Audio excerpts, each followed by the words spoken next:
Now, the Three Martini Lunch with Greg Corombos and Jim Garrity.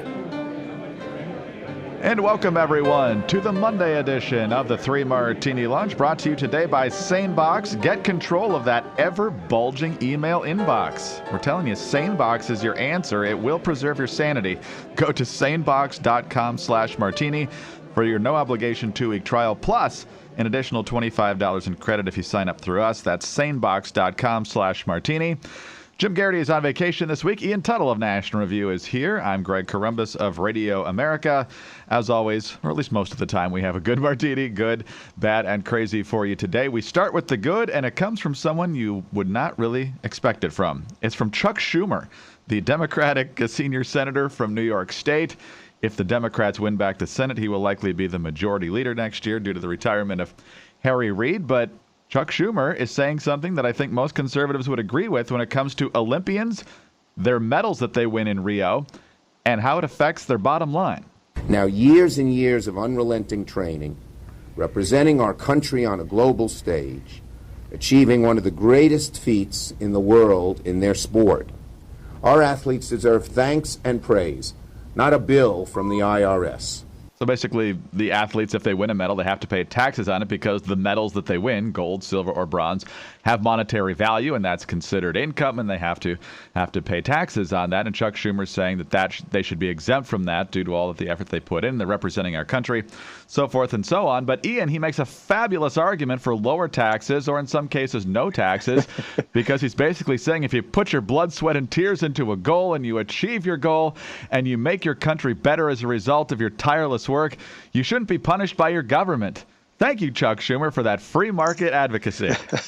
Yeah, golly gee, I wonder who else this might apply to. The vast number of CEOs and the rest that are constantly, Wall Street types and the rest that are scapegoated by the Democrats as exploiting the workers and the lower classes, et cetera, to gain their wealth, when most of these people, I'm sure there are a couple riders in there, but the vast majority of these people have put in countless hours of hard work, et cetera, in their own fields and profit handsomely from it. And under Chuck Schumer's logic, perhaps they should be able to take some more of that money home. This is Schumer almost certainly trying to attach himself to the Olympic winners, who are always, at least for a period of time, sort of national heroes, and to a certain extent, deservedly so, for representing us abroad in the prestigious competition. But it really is astonishing how unself-aware certain people can be from time to time. And, of course, the standard bearer for his party just last week promised to raise taxes on the middle class. She was in Nebraska with Warren Buffett clapping lustily behind her in the crowd, cheering for higher taxes on the middle class. So a little bit of disconnect there. Well, not to mention with the sitting vice president, who once proclaimed that it was patriotic for the wealthier to pay taxes. So there really is some cognitive dissonance here, I think. Patriotic duty. Wow. Well, speaking of Hillary Clinton, let's go to the bad martini. This is courtesy of Town Hall. Iran executed a nuclear scientist convicted of spying for the United States, an official said Sunday, acknowledging for the first time that the nation secretly detained and tried a man who was once heralded as a hero. Shahram Amiri defected to the United States at the height of Western efforts to thwart Iran's nuclear program. When he returned in 2010, he was welcomed with flowers by government leaders and even went on the Iranian talk show circuit. Then he mysteriously disappeared. How Amiri was exposed as a spy is still unclear, especially since he was praised by the Iranian government just a few years ago. But according to Arkansas Senator Tom Cotton, his name was mentioned multiple times in emails by former Secretary of State Hillary Clinton on her private, unsecured email server. And Cotton himself talked about this on CBS's Face the Nation on Sunday. You mentioned the Iranian scientist that was recently executed. Now, of course, I'm not going to comment on what he may or may not have done for the United States government. But in the emails that were on Hillary Clinton's private server, there were conversations among her senior advisors about this gentleman. That goes to show just how reckless and careless her decisions was to put that kind of highly classified information on a private server. And I think her judgment is not suited to keep this country safe. Ian, in today's Morning Jolt, Jim points out that it's a little bit more complicated when it comes to exactly who's responsible for this man being executed, because he did disappear. He wound up in the U.S. for a little while. Then he decided to go back to Iran, and perhaps his own actions ended up costing him his life more than what Hillary Clinton did. But her loose conduct with the server, which, as Jim Comey has pointed out, certainly could have been hacked by other countries. We just don't know because the security parameters were so weak, it's hard to even tell if it was hacked, is another example of just her horrific decision-making. Yeah, that's exactly right. It's a this is a very complex story, and there are a lot of details here, a lot of gaps that no one has filled, at least publicly, yet. And there's no good way to say, A caused B here. But we do have Jake Sullivan, one of Hillary Clinton's top advisors, emailing her with pretty clear references to this gentleman as, our friend, and different events sort of in his interaction with the U.S. And then following his return to Iran, prompt emails between the two of them over the course of a couple of years. And then, of course, we have the events of the last few days where he's been executed. And you take this incident, again, all in an unsecured email server, easily hacked, almost surely hacked, even national security experts have admitted as much. FBI Director James Comey said that it was extremely likely. You combine that with previous revelations that Hillary Clinton's email had included the names of confidential human intelligence sources, people who were undercover in foreign countries working for the U.S. government. I mean, this is just bad judgment doesn't even begin to cover it. This is just the reckless endangerment of American lives doing important intelligence work abroad. This latest story just further confirms what was Comey's phrase, extremely careless. I mean, that's a wild understatement. This is recklessness, truly with people's lives and with state secrets. And the fact that she's easily the front runner for the presidency for the next 4 years is a national indictment. In so many different ways. This is true. Yeah, it's absolutely right. If Hillary Clinton just had Sanebox, she'd be fine because she could have known. She could have set up a whole classified folder, and then she would have known not to have those on her private server. And perhaps all of this could have been avoided, of course, if she had just done it the way she should have and had the proper security through the State Department. That probably would have been an even smarter way to go. But Sanebox is your solution for email sanity, whether you've got 100 in your inbox or 20,000. You've got too many to read through probably, but you don't want to delete them all. So get Sanebox. And it'll sort through your email and moves all the nonsense into different folders, so the only messages in your inbox are the ones you actually want to see. Aside from removing all the junk so you can focus on messages that matter, there's a great feature called Black Hole. We've talked about that, where you can just drag and click it over. You don't have to reply and say, please unsubscribe me from this list. I don't care about what you're talking about. Move that email into the folder. You'll never hear from them again. Also, an interesting little thing that I've received this week is a report from Sanebox on what I've actually accomplished as a result of having this on my account, and that's that I saved 5.5 hours of work by letting Sanebox sift through my stuff and file it into the proper folder. So definitely helping productivity, and it can help you too. Visit sanebox.com/martini today. They'll throw in an extra $25 in credit on top of the 2-week free trial if you sign up through us. You do not have to enter your credit card information until or unless you decide to buy. Nothing to lose. Check it out today.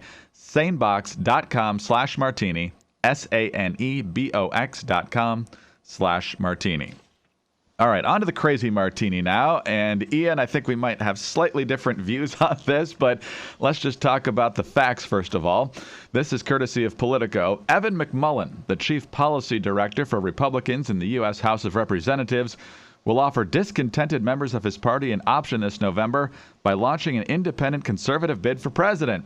Who's Evan McMullin? Good question. I didn't know until today either. He has never held elected office, was an operations officer for the CIA for 11 years, from 1999 to 2010, according to his LinkedIn page. He earned an MBA in 2011 from the Wharton School of the University of Pennsylvania, which, as we all know, Ian, is the best. It's the very best of all schools, the best possible education you could possibly get. It really is the best. He also worked at Goldman Sachs as a volunteer refugee resettlement officer for the UN and as a deckhand on a commercial fishing boat in Alaska. His statement to ABC News is, quote, "In a year where Americans have lost faith in the candidates of both major parties, it's time for a generation of new leadership to step up. It's never too late to do the right thing, and America deserves much better than either Donald Trump or Hillary Clinton can offer us. I humbly offer myself as a leader who can give millions of disaffected Americans a conservative choice for president. So, Ian, I think you and I would both probably agree you could open up the phone book, if you can find a phone book anymore, close your eyes and put your finger into the white pages and probably come up with a better choice for president than what we've got right now. The question is, A, the timing. Most of the states are at the point now where you can't even get on the ballot. Fundraising is going to be an issue, although the Kochs are allegedly interested, and he's got some of the old Republican hands like Rick Wilson apparently ready to work on the campaign.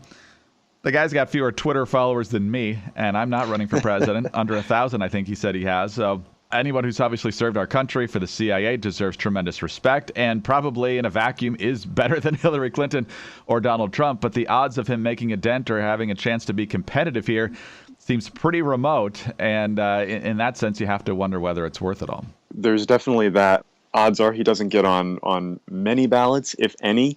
In the event that he does, arguably he would be a better conscience vote, especially for social conservatives than say Gary Johnson, who's been terrible on religious liberty, among other things, etc. Right.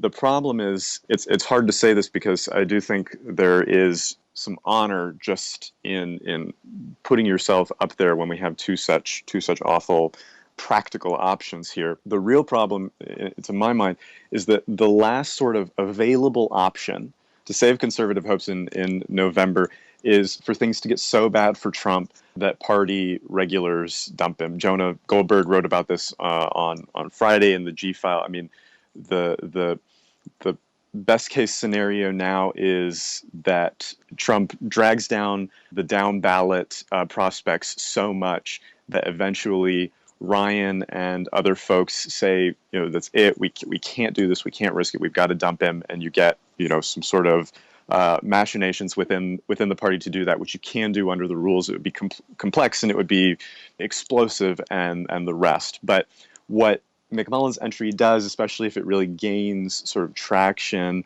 is I think crystallizes party regulars' backing of Trump, and it also hardens, I think, that idea among most Trump supporters, even fringe, hold their nose Trump supporters, that there's this element within conservatism that will do sort of anything to undermine Trump. I mean, we saw this when David French was being sort of floated as an idea. McMullen is unfortunately creates the same sort of problems, although David was much earlier in the cycle and, et cetera. The second thing is the electoral prospects here suggests that if McMullen were to win anywhere, it would be Utah. And the problem with this scenario is, especially if, say, he were to win Utah, Gary Johnson were to win someplace else, the odds are that those are going to be votes pulled away from Trump. The danger here is that you could, hypothetically, see enough electoral votes and enough popular votes both pulled away from Trump that when he loses, which I'm staking my money on, regardless of whether McMullen's in the race or not, there will be an obvious scapegoat for Trump backers. The establishment put in this third candidate. He tore votes away from Trump. If they hadn't done this, Trump could have won, XYZ, and we wouldn't have to suffer Hillary for 4 years, etc. If we have to hear that, for 4 or, God forbid, 8 years, that's going to be extremely damaging, and it's going to really help to entrench that rift in conservatism in the Republican Party between the Never Trump, more or less, sort of anti-Trump coalition and the real Trump fanatics. That would be a serious problem, too. Whereas, if Trump loses convincingly in an ostensibly two-way race, then yes, you'll have the hardcore backers who will say, the election's rigged, et cetera, but, statistically, you'll have basically no evidence for that. There won't be an available scapegoat that's really plausible. Again, enormous respect to Mr. McMullen, and again, as you say, Greg, he's probably more qualified than both of the candidates, as are, most of the bums on the sidewalk in New York City, and just about anybody, Buckley's, first 200 people in the Boston phone book. Unfortunately, though, you risk doing some, at least potentially, you risk doing electoral damage that could entrench sort of the Trump phenomenon in a way that might not happen if he's not there. So I guess we'll just have to see if this catches fire. If this does catch fire, you do have McMullen here, who was with the CIA for 11 years, so he's got more public service than Trump. And from what we know so far, he at least is able to keep his mouth shut about classified information, which is better than the Democratic nominee. So really, only knowing his name and his LinkedIn profile, he's already a better choice. It's just probably not necessarily the best tactical move at the time. So that's right. Ian, good to have you here this week. We'll talk to you again tomorrow. All right. Looking forward. Ian Tuttle of National Review is in for Jim Garrity today. I'm Greg Corombos of Radio America. Thanks so much for listening to the 3 Martini Lunch, brought to you again by Sanebox. Get that email inbox back to normal with Sanebox. Sign up at sanebox.com/martini for your no-obligation 2-week trial, plus $25 in credit. Sanebox.com/martini. Please join us again on Tuesday for the next 3 Martini Lunch.